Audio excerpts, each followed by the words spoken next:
What's up, guys? It's Dynasty the Mountaintops back again for post-Super Bowl week.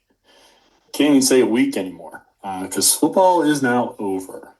Tears galore. I'm sure you're crying as well. My amazing co-host, Jeremy, how are you tonight? Thank you, sir, for the nice introduction. I'm doing bittersweet. We had ourselves one hell of a Super Bowl, but man, this is the darkest 7 months of the year for me. And we are just getting started. So let's talk some fantasy and let's lick these wounds. Yeah, absolutely. This is actually, since Dynasty it never stops or should never stop, hint, hint.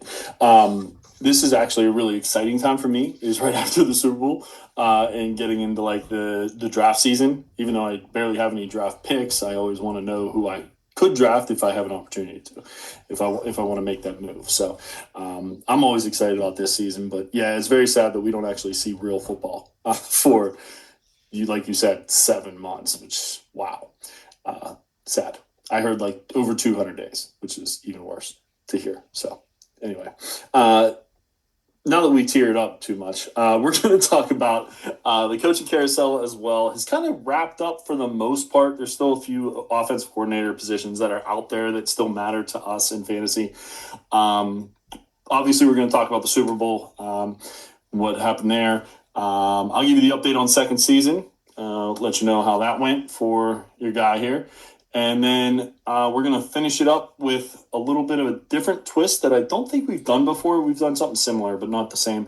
We're going to start our wish list, and we're starting in the East, the AFC and NFC East, with the Bills, Dolphins, Patriots, and Jets, and the Cowboys, Giants, Eagles, and Commanders. So we'll end with those wish lists today, and I'll explain kind of a little bit more in depth what that is as we get to it here. But again, first off, obviously, coaching carousel is the biggest news right now, other than the Super Bowl, and we'll talk about that in a minute.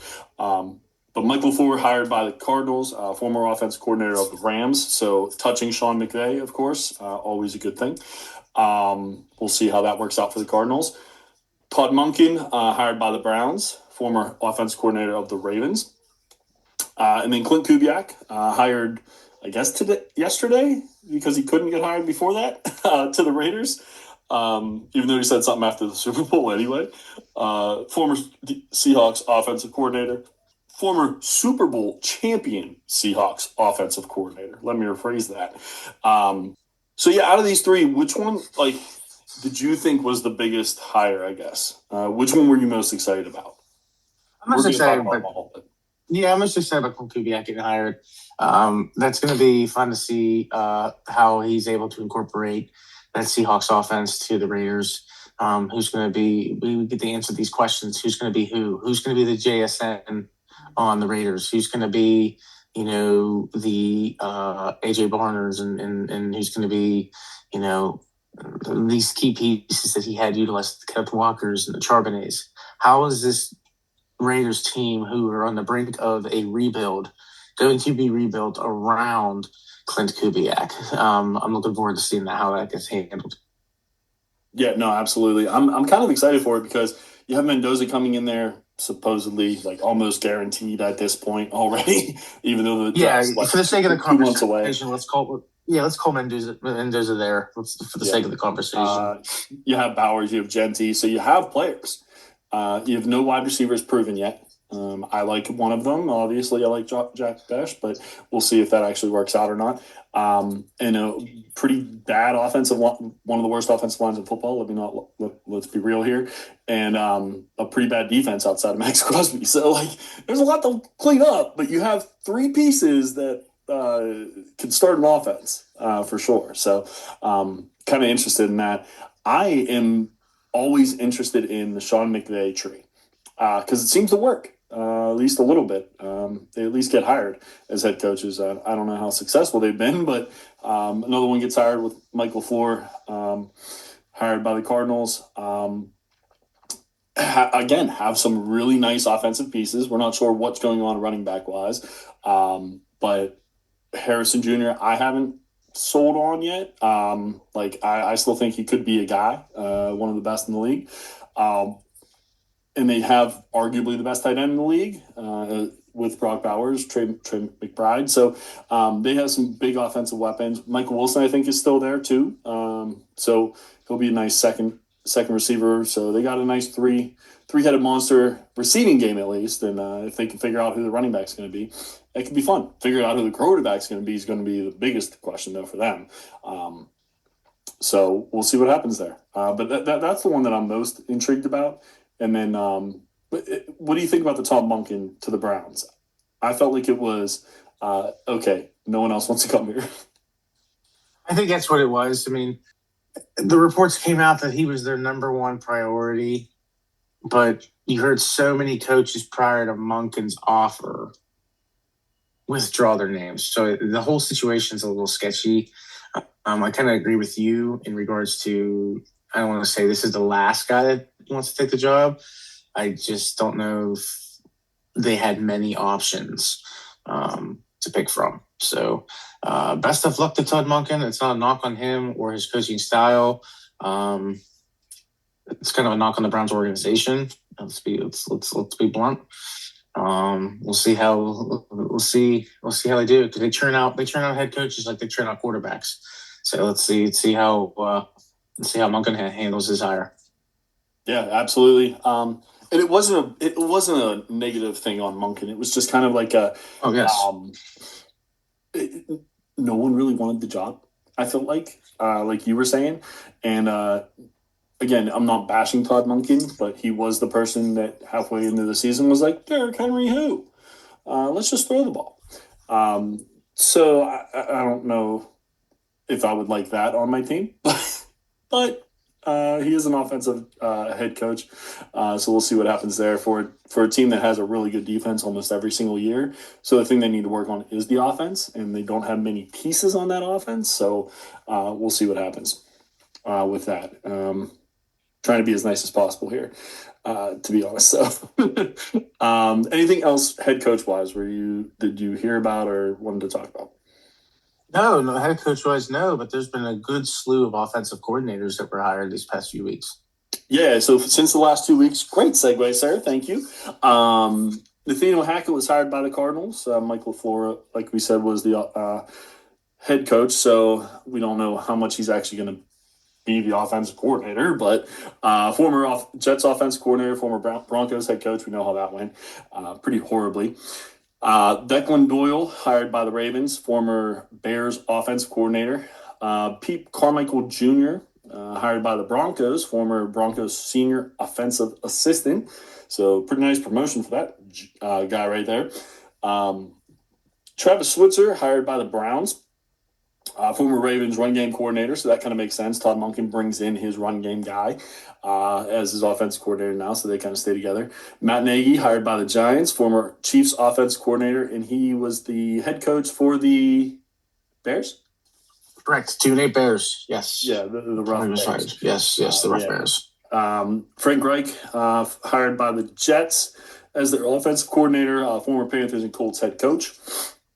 And then Sean Mannion, hired by the Eagles, former Packers quarterback coach, and I actually remember him being a quarterback, which is crazy because he didn't do much in the NFL.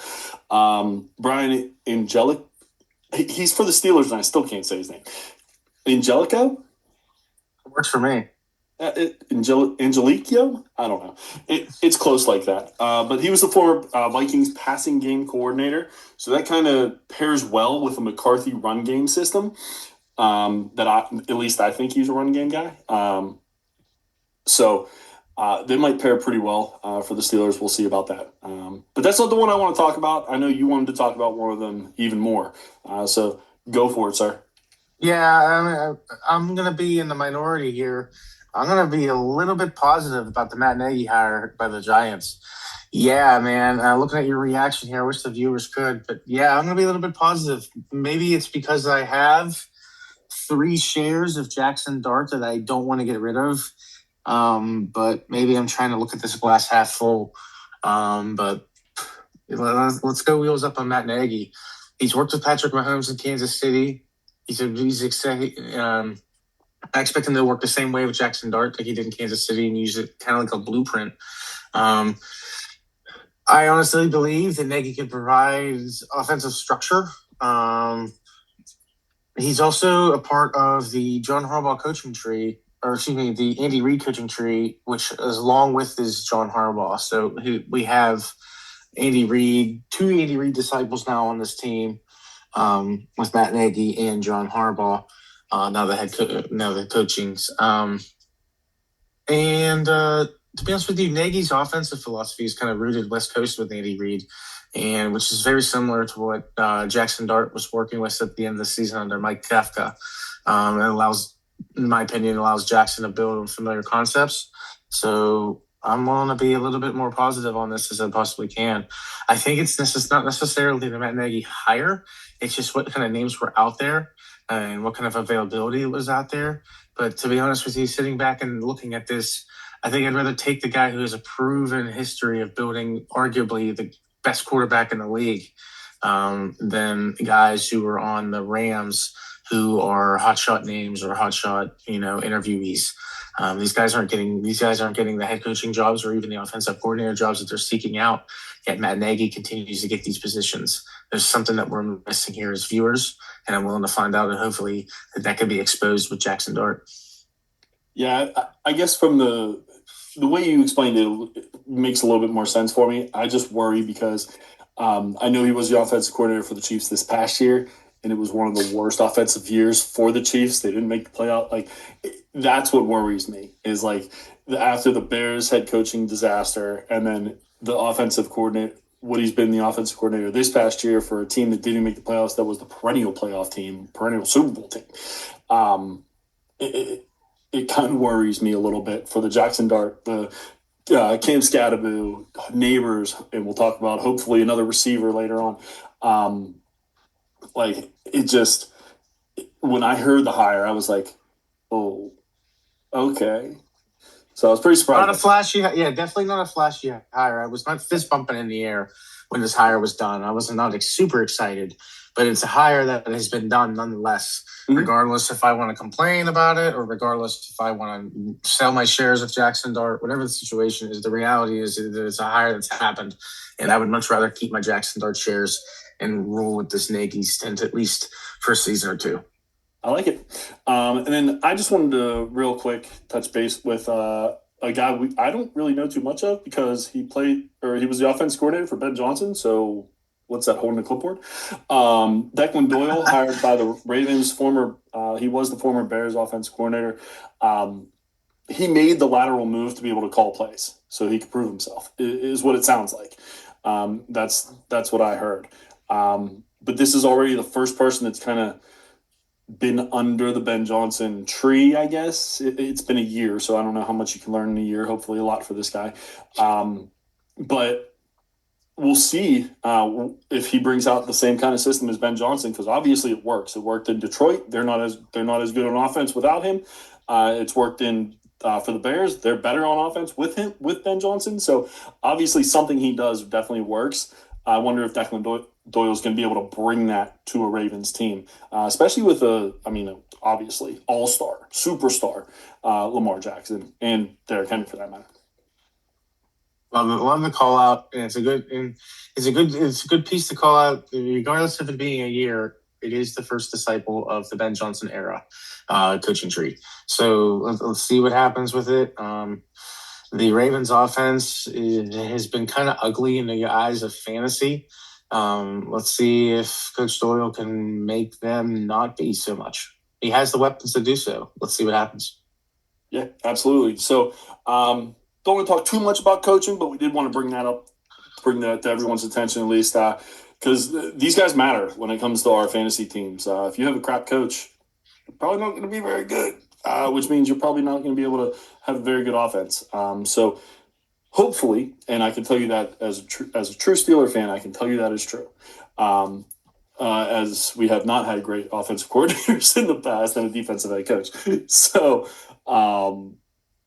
these things do definitely matter for each team. So we're going to move on to the two teams that actually did play this past weekend, the only two teams that could have played this weekend. Seattle Seahawks versus the New England Patriots in Super Bowl 60. I don't know where I went, but I couldn't believe we were at 60, even when they were saying it. That's crazy. So, and I can remember 30, so I'm getting old. I was going to say the same thing. I can remember 30 was the first one I remember. Right. Obviously, Yeah, with it being the Steeler affiliation. So the fact that I've had 30 years of Super Bowls is just mind-boggling. Right. But it's a cool thing to think about that it's been in my life for so long. Yeah, no, absolutely. I can't believe we thought of the same one. I mean, we are the same age, so that kind of makes sense. But yeah, 29-13, Seattle wins. It wasn't that close. Kenneth Walker, MVP, which we'll talk about that in a minute for sure with the second season. But for the Seahawks, Kenneth Walker, the MVP, like I said before, 27 carries, 135 yards, 2 catches on 4 targets for 26 extra yards, 261 or 161, excuse me, all-purpose yards. Pretty impressive. I mean, no one's run 130 yards since Terrell Davis, I believe, which if you don't know who that name is, that's what I'm saying. It was in the early 2000s, I believe. So maybe even in the late 90s. No, I can't. It was a long time ago. It was within the last 30 years, but a long time ago. And then the defense, 6 sacks, 8 tackles for loss, 2 interceptions, a pick 6 by Uchenna Nwosu. That's how we're going to go with that. And then a fumble recovery as well against Drake May there. So also got to talk. I know we never like to talk about kickers because we're a fantasy show. However, when you make a Super Bowl record, you kind of have to talk about the kicker. So Jason Myers, 5 field goals is a Super Bowl record. And just for my team real quick, Jackson Smith and Jigba did nothing. 4 catches on 10 targets, 27 yards. He was hurt for part of the game as well, so that kind of hurt his stat line as well. But 40% catch rate, he was getting just blanketed, and Drake had no time. The Seahawks defense, Arnold just couldn't find Smith and Jigba because arguably the best player on the field lost in Christian Gonzalez. Outstanding game by him. But for the Patriots, Drake May, 27 completions on 43 passes, 295 yards, 2 touchdowns, 2 interceptions. Also ran the ball 5 times for 37 yards. Matt Collins, 4 catches on 8 targets, 78 yards, and a touchdown. Ramondre Stevenson, 7 carries, 23 yards, and caught all 5 of his passes for 40 yards and a touchdown as well. What did you think about the game? I overall enjoyed it, probably because I wanted Seattle to win. But it was great to see Kenneth Walker have himself a day without Charbonnet behind him. I'm a Michigan State fan, so obviously I have a little bit biased to Kenneth Walker. The Seattle defense came to play, for the most part. New England's defense came to play. Like this was about a minute and a half away from going 6-0 into halftime. Mind you, it was only 9-0 going into halftime, but nevertheless, I think both defenses showed up, and the pressure got to Drake May, the offensive line got to Drake May, and ultimately, the Seattle defense kind of ran away with it, figuratively speaking. Yeah, no, absolutely. And you said the Patriots defense played really well, and that's why I wanted to give a shout out to Christian Gonzalez. I think he had 4 passes defended, and 2 of them were touchdown saving. Just absolutely ridiculous game by him. I thought he was the best player on the field, to be honest with you. I don't know what you thought, but the only thing about Kenneth Walker for me was, now he's getting paid after the run he's had these last 3 weeks. Or these last 3 games, he's going to get some major payday, running back wise, of course, but still a nice payday for a running back. So, since he is a free agent, Drake May, he had one of the worst games I've seen all year. I think the Seattle Seahawks did that to him, but he also missed a lot of throws too. So, just a rough day to have a bad game. Even though he threw for almost 300 yards, 230 of it, I believe, was in the fourth quarter, whenever they were basically playing prevent defense, which prevent means you prevent yourself from possibly winning, in my opinion. So, Yeah, I mean, anything else you want to talk about the Super Bowl? I kind of thought it was a boring game, but that's because I'm such a big Drake May fan. He played average at best. Yeah, understandable. So, yeah, because he was again average at best. No, again, I would have preferred more offense. I'm not the defensive type of game kind of guy. Like, give me a 30, 35, 32 Super Bowl all day, every day, over a defensive punt fest. But for what we were given, I think who needed to step up did. I think some matchups were won, some matchups were lost, and ultimately the Seattle Seahawks are our Super Bowl champions. Yeah, and you said punt fest. We can't forget. I can't remember the guy's name, but the Australian punter for the Seattle Seahawks, incredible, Dixon. like incredible. Three inside the 7, I think, and one Yes, tossing Dixon. corner kick, like ridiculous. I know we don't want to talk about punters again, fantasy football show. However, you got to give credit where credit's due when it's a Super Bowl. So that's what I'm doing. But yeah, overall, congratulations to the Seahawks. They looked like the best team pretty quickly, and definitely ended up being the best team in that game for sure. So as far as second season goes, ended up taking second place. However, not too shabby out of 26 teams. But what happened was I had JSN, who obviously had a rough game. We just talked about that. And Drake May, who had an okay game at the end of it. Definitely the fourth quarter helped. But unfortunately, the leader going into the week had Drake May, but also Kenneth Walker, arguably the best player on offense for either team. So ended up taking second behind that guy. He ended up pulling away from everybody. I think he won by 30 or 40 points, which in fantasy is pretty incredible.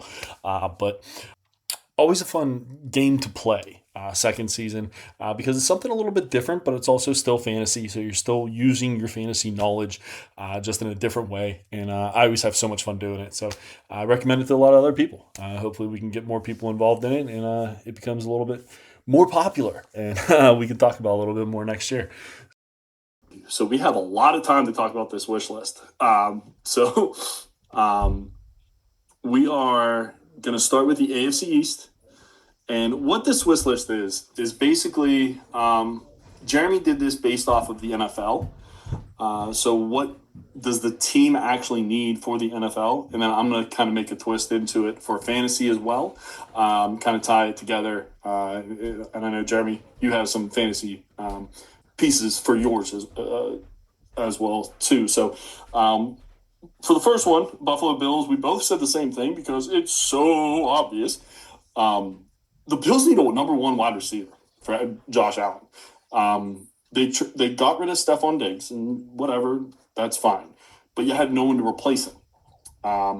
So I think they need to go out and get a free agent or someone in a trade. I said AJ Brown. Just wishful thinking. This is my wish list. I don't know what your thoughts were on that. No, I think they lacked vertical firepower, in my opinion. I don't think they need that. I think they need the true alpha. I don't think they need like a Puka Nakua that's going to get them 14 receptions a game. I mean, obviously that's nice, but I don't think you're going to need that. I like the comp of AJ Brown. I think it's a great of comparison to that. I know Brandon Bean was hot on the tail of both AJ Brown and Jalen Waddle, so that type of player via trade is open. I think honestly they have a little bit of cap space. Why not pursue Alec Pierce? He's a free agent. He's going to be ranging anywhere between 17, 19, 20 million in my opinion. He's going to get that. And I think they can spend that. Alec Pierce is going to be able to stretch that field for them. Because the wide receiver core that they have is not terrible. They don't have that alpha. And I think Alec Pierce can essentially fill in that role of being the alpha by stretching that field. He's seeing fantastic season that he had under the Colts with whoever the quarterback was this past year. I think Alec Pierce would be a good free agent for them to sniff. Yeah, I like the down the field idea with Alec Pierce because they do. They have Kincaid, they have Shakir, they have Coleman when they let him play. He plays okay every once in a while. I'm losing a little bit of faith in him if you couldn't tell. But they have those short passing game guys. or the possession receivers, as you will. They don't have that dude who can beat you, right? Except for James Cook, of course, but that's a running game. So, but yeah, I think we're both on the same page. Wide receiver. The wish list for me would be an AJ Brown because he is such an alpha, like such that downfield target, go up, get it kind of player, which is what they're missing. So I like your call too, though, for Alec Pierce making a lot of sense because he's a speed demon. He's really good deep down the field as well, and with Josh Allen's arm, that makes a lot of sense. Next up, actually, I want before we move on, you said Jalen Waddle. Having a Jalen Waddle share and having Jalen Waddle catch the ball from Josh Allen, I changed my mind on AJ Brown. That is my dream. Like that sounds phenomenal. To be 100% honest with you, because Waddle is a dude. He's just stuck in Miami right now. So speaking of Miami, it's a fantastic segue. Yeah. Fantastic well, that's why when you said Waddle, I was like, I gotta say this at least. We are going to talk about the Miami Dolphins. For me, I'm going to go first again. Sorry, QB for Waddle and Achane. I don't think they're gonna have a chance. I don't like really any quarterbacks other than the Raiders. Mendoza in this draft class so far. So I think they have to go out and get somebody unless they want to try Quinn Ewers. I'm 50-50 on that. I like Ewers in college, but we'll see. So I said Mac Jones.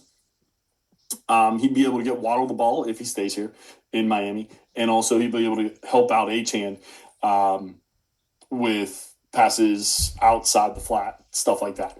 What Achane does best, get into space.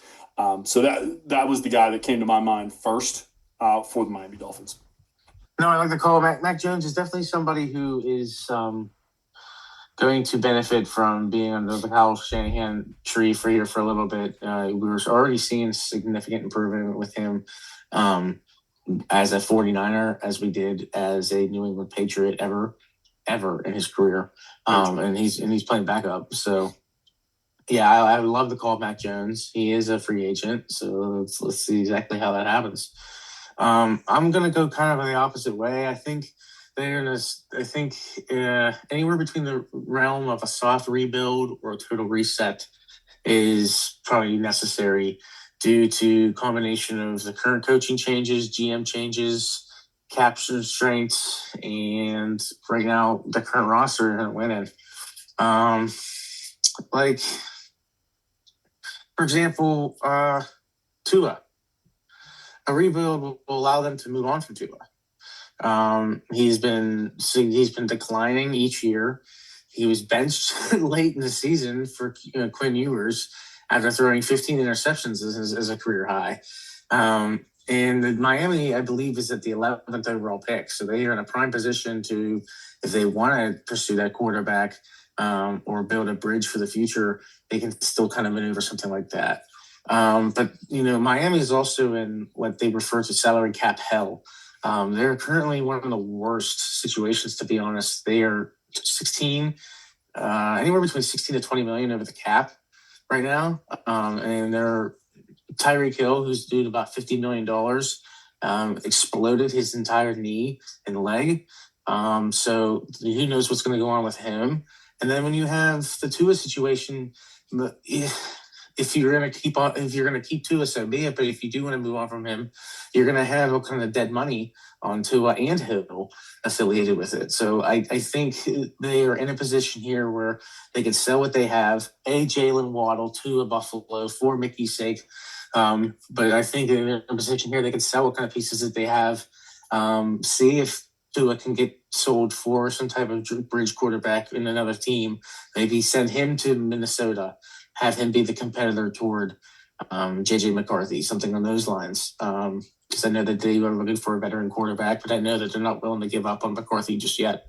But I just think that Miami's in a different spot and in the NFL aspect, and I think right now is a perfect time for them to blow it up. No, that makes sense. However, if they get rid of Waddle and are blowing it up, get rid of Achane too, because I cannot have him on that team. With 1,000%. All the shares that I have of Achane. I could not have him on that team if Waddle's not there. I think he's their cash cow. I think those two are the cash cows. I think you're gonna get barely nothing for Tua because you're gonna have to have the team take on some contracts of that massive contract. So I think Waddle and Achane are definitely the cash cows for this organization to use in this blow up. I think Waddle can get you a first plus. I think Achane can get you a first plus, and that might be exactly what they need. Absolutely. I couldn't agree more. New England Patriots, we'll let you go first on this. New England. I focused on their offensive line. From the simple fact that Drake May was sacked 21 times during the postseason this postseason. That's an NFL record. You know who had the record? Joseph Lee Burrow from 2021. And the Cincinnati Bengals are notoriously having a bad offensive line. So if you are going to get sacked more times than the Cincinnati Bengals quarterback, we have a little bit of an issue. He also had 14 pressures against Will Campbell. I know Will Campbell has come out to have said he has had some ligament issues. He's not using it necessarily as an excuse, he said, but he nevertheless was not 100%. And the Super Bowl definitely showed it. He was pressured 14 times, and he was their lead get in this past offseason at the draft. To be honest with you, I think it should be a number one priority for New England in this offseason. I think that they will get themselves a wide receiver. I think free agency or via trade. But I think the offensive line definitely needs to get a little bit of a focal point. No, I 100% agree, and that will actually tie in beautifully with what my fantasy wish list is, which is make me right and play Trevion Henderson more. I understand Ramondre Stevenson had a good year, better than decent. He had a good year, but Trevion Henderson is has the potential to be Gibbs, Achane, like those speed demons who just eat the ball. You know what I mean? Eat yards and can eat them quick, if that makes sense. Ramondre, he is a consistent yard getter, but he doesn't have the explosive in him, I don't think. And that's why I like the pairing. I just think you need to play Trevion a little bit more next year so that fantasy teams can be a little bit happier. Because if you play him more, I think it helps the offense completely because of his ability, if he's in space, to just be one of the fastest players on the field. That would really excite me. Again, this is just a wish list. Obviously, we'll see because Ramondre was very good this year. In spots, he was very good. Definitely after he came back from the injury, he was very good. And that's why they kind of pushed a little bit back on Trevion, even though he was doing okay while Ramondre was out. But I think you're going to see next year a little bit more Trevion Henderson. And I'm hoping that's true. Me too. I don't have a single share in him just yet, but I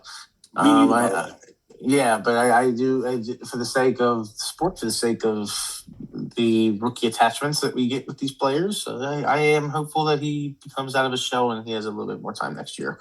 And I think, again, as you mentioned, I think that plays into the offensive line.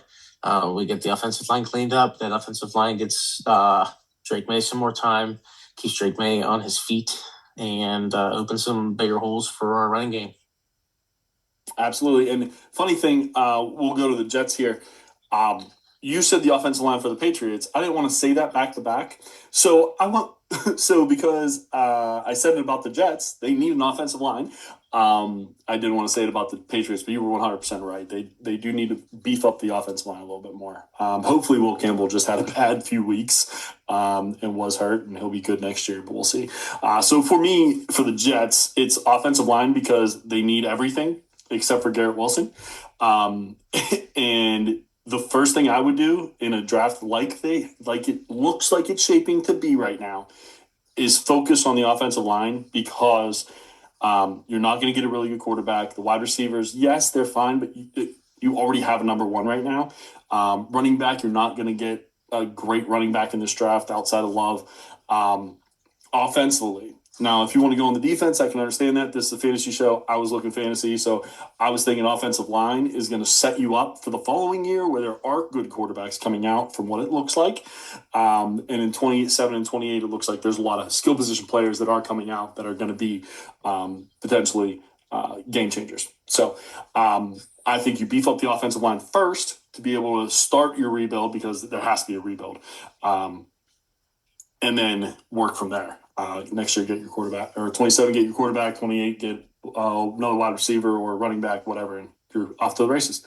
That's my wish list again. All right, for me, the Jets, bear with me on this one here, because, again, this was a football-type move. But I think their number one priority should be trading Garrett Wilson.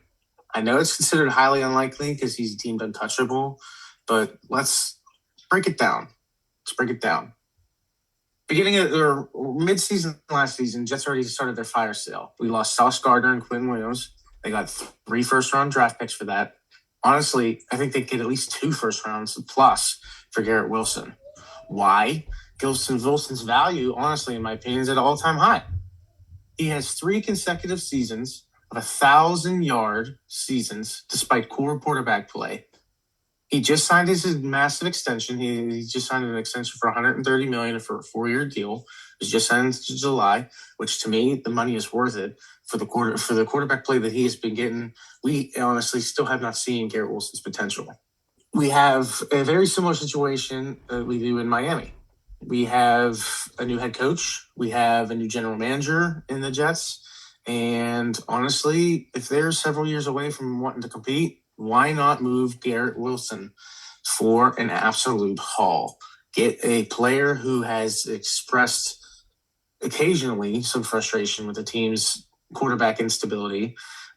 He's definitely said he wanted to be a Jet for life, and he signed that extension. But, I mean, if the offensive struggles continue, and again, the Jets are in this constant chug of rebuild mode, who's to say that he's not untouchable? I think it would be better for the organization while he's at an all-time, like I said, he's at an all-time high in value. And I think it would be great for the best sake for the mental health of Garrett Wilson as well to be traded. Interesting. So we're talking I'm going to piggyback off of this real quick, or kind of expand on it a little bit. We are talking wish list. So let's talk Garrett Wilson wish list. Where do you want him to go? Ooh, let's give him some. I'm not even necessarily looking for him to go to an elite powerhouse like, I don't know, like a Jets or excuse me, like a Chiefs or something like that. I'm not expecting him to go to somewhere like that, some type of powerhouse. But I think why not get him to these high cap teams that need a wide receiver? Why not get him to New England? Why not get him to Buffalo? Well, that won't happen. I promise you that. Yeah, because they're always in the division. But interdivision, These are the types. I get what you're saying. Of teams. And these are the types of teams that would benefit from him. Why not? Let's look into Las Vegas. Let's get crazy here. Be interesting. Let's get crazy here. That. Let's say Mendoza for Garrett Wilson. That first overall overall back pick. To the same problem that you don't have a quarterback to throw to. Have a Garrett Wilson caliber trade to Las Vegas for the 1 overall, and we have Mendoza go to the Jets, and Garrett Wilson can go to Vegas. Well, that's what I'm saying is then you're back to the same square one of Garrett Wilson doesn't have a quarterback. Geno Smith is a little bit of an upgrade. Ooh, maybe. That was rough last year. That was rough last year. You can also blame that offensive line. Yeah, no, the offensive line was horrendous. And hopefully they fix that because of the skill position players they do have. But then you're back to, oh, God, Mendoza, Jet. Oh, God. Because then they have absolutely nothing. A.D. Mitchell's your number 1. That's scary. Don't do that to Mendoza. I don't like that wish list. Come on, man. I didn't say it was a wish list. You asked for what kind of teams that would take him, and I was trying to think of what kind of teams that would be crazy enough that would pay that. And hey, that would be a cost that would be painful. But no, most likely a trade that would require Garrett Wilson would require going to the NFC. They're going to want him completely out of the conference, not just the division. So we're going to have to think of like NFC-esque teams that could benefit from a Garrett Wilson type player. I mean, it sounds like the 49ers are losing 2 wide receivers in the offseason, so that would be interesting. I don't know. The 49ers would be – I don't know the cap situation either, but the 49ers would make a lot of things interesting. That would be a lot of fun, too. To the San Francisco. Yes. Woo. Yeah. That would be a lot of fun. And there's a lot of targets to go around there because, like I said, 2 wide receivers are leaving. Pearsall's never healthy. Kittle, I think, who knows if he's going to play. CMC ran so much this past year. You're expecting him to kind of have a fall off a little bit at least. You're expecting it, not saying it's going to happen, but kind of like the Saquon last year. So there's a lot of room to eat there. Let me put it that way. With a good quarterback in Brock Purdy. San Francisco's a fun get. Yeah, it's a fun. See, that's the wish list, brother. Come on. All right. Speaking of the NFC, we are going to move to the NFC. That's the best I got for you. But the NFC East, not the West. So first off, we have the Dallas Cowboys. 1.01 on their list, 100%, no questions asked. Do not pass go unless you do this. Re-sign George Pickens or franchise tag him, which is what it sounds like it's going to happen. But keep him on your team. That is the number one priority. He has played the best in his career with Dak Prescott. He can coexist with CeeDee Lamb, and CeeDee Lamb ain't too. So that's not going to hurt you too much. You have 2 number ones virtually. And, yeah, I mean, everything is geared towards, in my opinion, because you're not going to fix the defense in a year. My number one thing would be geared towards George Pickens, be a Dallas Cowboy, period. I like it. I'm okay with George Pickens staying there. It was his most successful season. We were able to see George Pickens at his true colors and true form. And again, like you said, with the CeeDee Lamb healthy and Pickens healthy, that offense is going to be wicked. So I would be all in on Pickens staying in Dallas. Wearing the NFL hat again, I'm going to go with fixing the defense post Micah Parsons. And post Matt Eberflus for that matter. He was canned. Thank goodness. He's one of those ones that I don't know how he continues to get jobs, but he continues to get jobs. So whenever he does get the job of a team of which you enjoy, you have to just accept it. Matt Nagy. Nevertheless, the Dallas Cowboys are in a defensive overturn here. They hired Christian Parker as their new defensive coordinator, which him, along with bringing in their offensive line coach, screams 3-4 defensive scheme. Dallas ran that originally way in the past, and it was successful. But this is going to definitely be a transition from what they currently run. And they have 5 edge rushers entering free agency, including Javion Clowney and Dante Fowler. So they need to kind of figure out what they're going to do there as well. So this gets a little bit worse before it gets better for the Dallas defense, and they need to kind of stop the bleeding. Yeah, not to mention he didn't have a good year this past year, but Trey Diggs is now not on this team either, who was a perennial, basically an island cornerback for a few years. So he's gone as well. They have nothing. I mean, Quinn Williams on defense is about what they have, is what it seems like. Their run defense got a lot better whenever he was in the game. But then I believe he got hurt too, and run defense is terrible again. So crazy how that happens, right? But yeah, I agree. NFL-wise, you have to fix the defense 100%.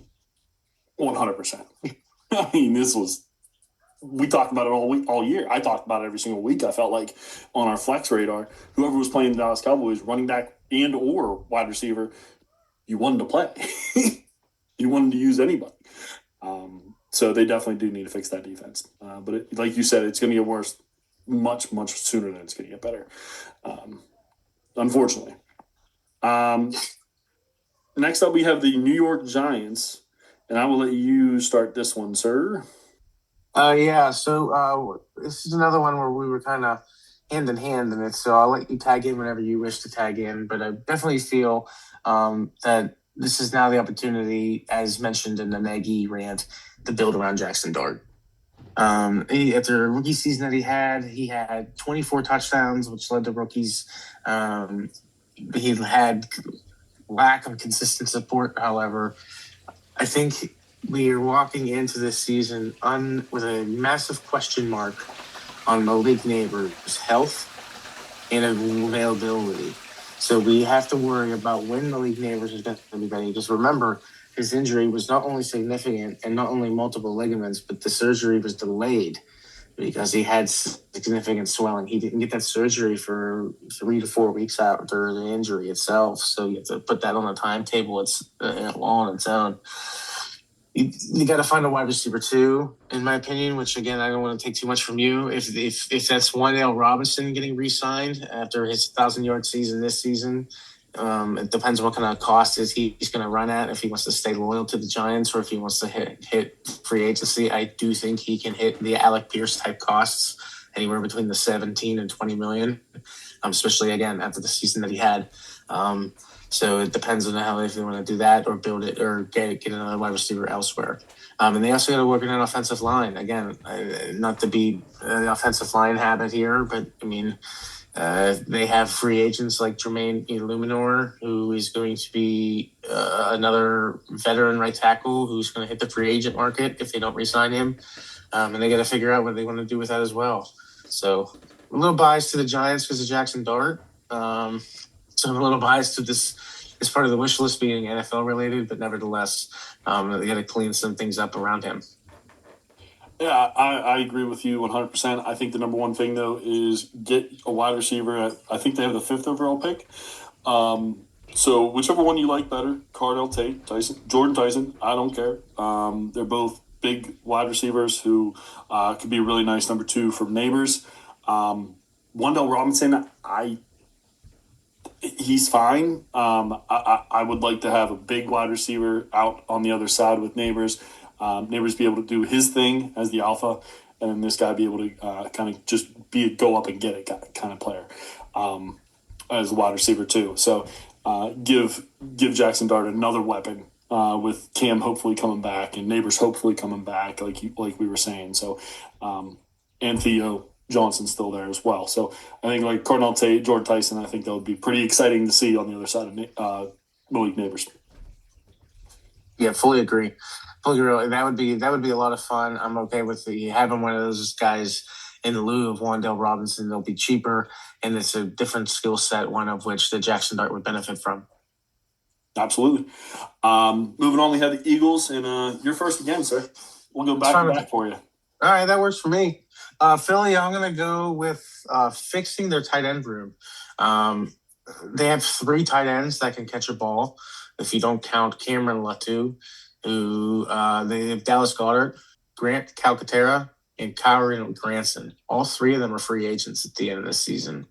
So they got to decide what they want to do. If they want to re-sign Goddard to have that veteran that can continuity and veteran on that team, or if they want to pursue free agents like, say, Kyle Pitts or Kate Otten. Interesting. Kyle Pitts kind of intrigues me a little bit, not going to lie. However, because of how much they know each other, him and Jalen Hurts, and I think A.J. Brown's going to be gone, so there's going to be some room to eat. My number one priority, my number one wish list item for the Philadelphia Eagles is to keep Dallas Goedert.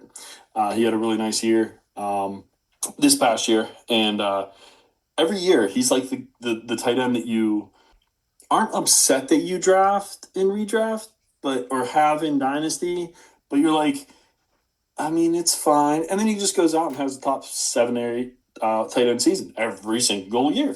And then you look at the end and you're like, oh, well, he helped me win. Makes sense. So I think keeping him in Philly for Hurts and also for himself is the best situation fantasy-wise. Yeah, so I think we're full agreement. They're going to keep the tight end intact, and I agree.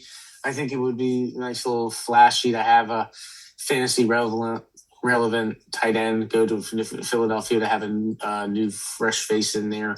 But no, it's Dallas Goedert's team, and it's Dallas Goedert's red zone. And until Dallas Goedert's no longer an Eagle, that's going to stay put. And I think, and I'm in agreement with you, I think that Goddard staying is definitely the best option for all things around, especially with Jalen Hurts already having now an offensive coordinator change. And like you mentioned, it again, yes. And as you mentioned, AJ Brown leaving, it definitely opens things up for a little bit more of that veteran, like I said, that veteran continuity and having Dallas Goedert there. Yeah, absolutely. And then last but certainly not least, well, at least this year, Washington Commanders. For me, and this is pretty simple, and this is another way to say offensive line, but keep Jaden Daniels healthy. Please, God, please. He makes everything run. He played so well his rookie year. He was instantly a top 3, I think, dynasty quarterback. Instantly after his first year, and then now he's fallen down a little bit because of his injuries. You keep him healthy, and he's a top 5, top to 7, I would say, quarterback in the NFL fantasy-wise. No questions asked because of his running ability. Also, it would help him. It would have helped Deebo Samuel, Terry McLaurin. The running game would have been better if he's healthy. You have to keep him healthy, get an offensive line, and move on. Full support on the keeping healthy. We got to keep these franchise quarterbacks that we love near and dear to watch every season healthy. And it all stems around an offensive line. But you got to, however that case may be. If the offensive scheme needs to change and get him under center a little bit more, or get him, shotgun a little bit more, or do a little bit more play action, so be it. Whatever the case may be, whatever helps prevent him from getting hit. So full agreement there. I'm going to go on the other side of the ball here with the Washington Commanders, and I'm going to go focused on that defense. That defense finished 32nd in yards allowed and finished 27th in points allowed. The defense is a prime example of the need to get younger and faster. For example, Marshawn Lattimore's on his team, and he's expected to be released, which is going to save about $18.5 million in cap space. And that'll open up a cornerback slot that they would desperately need to get refilled. And then there's also rumblings of everything, but Bobby Wagner, who is a pending free agent, unlikely to return. So I would be excited to see where Bobby Wagner goes. Hopefully it's a former team of Bobby Wagner, if it's either Seattle or where he won a ring with the Rams. It'd be fun to watch. But nevertheless, the Commanders are a team that need to get younger and faster defensively, and it needs to start almost immediately. No, I couldn't agree more. I didn't realize Bobby Wagner was still in the NFL. Wow. Okay. That's Bobby cool. Wagner won the Walter Payton Man of the Year award this year. Okay. Yeah. I mean, it seems like he's a good dude from everything I've heard, so that makes sense. Mm-hmm. But that was why I knew he was still in the league. Oh, okay. Because he won that award last weekend. Yeah, I listened to Matthew Berry, and that's the reason that I know that Marshawn Lattimore's still in the league, because he bashes him every single week because he had a horrible year. No lie. So I get why they would cut him, especially for how much they're paying him. Wow. So that makes a lot of sense. When your defense is worse than the Dallas Cowboys statistically and the Cincinnati Bengals statistically, you don't have a defense. That's just pretty much how easy it is for me to explain. We made jokes like this team's the 30th worst defense, but they're really the second worst because the Cincinnati Bengals don't have one. Apparently, that should have been the Washington Commanders, which I didn't realize how bad that was. So didn't realize they were the 32nd worst. It was probably 32, 31, 30 is what we were talking about just recently, or those three teams. So, but wow. To be in that category, that's pretty rough. So, yeah, I would say they would need to definitely fix that defense before they can move forward with anything else. But keep Jaden Daniels healthy, and that offense might be able to save you. Who knows? Might get the defense off the field for, more than 5 minutes. Right, exactly. So we're going to break down these divisions every single week for the next, I guess, almost 2 months, because we're going to be doing a different schedule here. We're going to be every other week. Well, let me rephrase that. 2 weeks off every month up until probably mid-July-ish, I would say. Right around camp, and then I'll be And then we'll be gearing up for the season. I'll be chomping at the bit for a weekly show. So right. So yeah, we're gonna take a little bit of time, a week off, week on, week off, week on. We might have 3 in a month because there's 5 Tuesdays. That might be the case. So you won't hear from us as often, but you will hear from us for sure. Is what we're trying to say in the off season. We're gonna talk about next week. Next week we're off, like I said. In 2 weeks, we're going to talk about the franchise tags. That'll be in full go at that point. Rookie quarterbacks coming out this year. The 2026 draft is already starting to we should already be starting to talk about that, especially if you're in the Dynasty League for sure. Start looking at those players there. And then the North wish list. So that's going to be the AFC and the NFC North division. So I'm particularly excited about one team in that conversation. So we'll definitely talk about them, the Steelers, coming up in 2 weeks. But did you have anything else before we head out? No, I hope our listeners enjoyed this, and they're going to continue to enjoy it because I enjoyed breaking it down in 2 different spectrums. I think this was a fun episode. Yeah, I like how it ended up working out where you were kind of looking more NFL, but still keeping the fantasy idea out there as well. And I was pure, straight out fantasy. So, and bouncing off of each other. So that works out pretty well. I'm excited for the franchise tags. I think there's already one, and you're not even allowed to franchise tag anybody yet, but it sounds like there's already one out there. And we already talked about him needing to be re-signed, and George Pickens, but we'll see.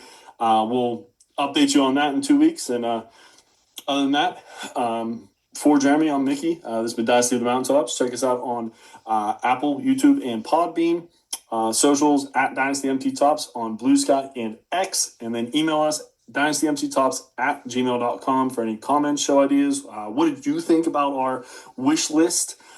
Did you enjoy the Super Bowl? Was it fun? And also, who's your biggest coaching carousel move that you're excited about fantasy-wise? So let us know, and maybe we'll hit the show. So we'll see you in 2 weeks. But again, for Jeremy, I'm Mickey. This has been Dynasty from the Mountaintops. Have a great evening. Thanks for listening. Have a great week.